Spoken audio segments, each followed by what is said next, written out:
и усподобите се нам, слышно и света го Евангелие, Господа Бога моли.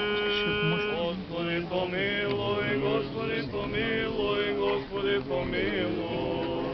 От Матея света го Евангелие чтение. Слава Тебе, Господи, слава Тебе. Да внимаваме, като мина съботата на разсъмване, първия ден на седмицата, дойде Мария Магдалена и другата Мария, за да видят гроба.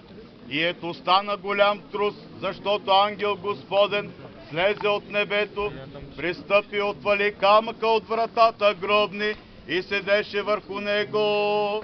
Видът му беше като светкавица, а дрехата му бяла като сняг. Пазачите, оплашени от него, се разтрепериха и станаха като мъртви. Ангелът се обърна към жените и им рече: не бойте се, зная, че търсите разпътия Исус, няма го тука, той възкръсна, както беше казал.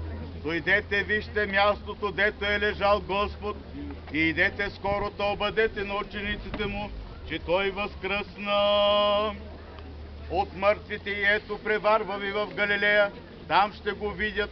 Наказах ви. И като излязоха бързо из гроба, те със страх и радост голяма се затекоха да обадят на учениците му.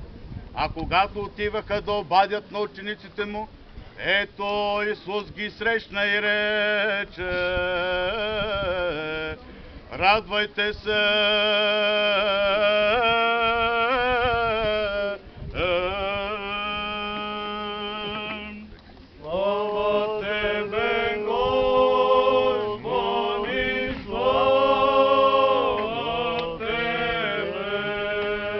Христос воскресе!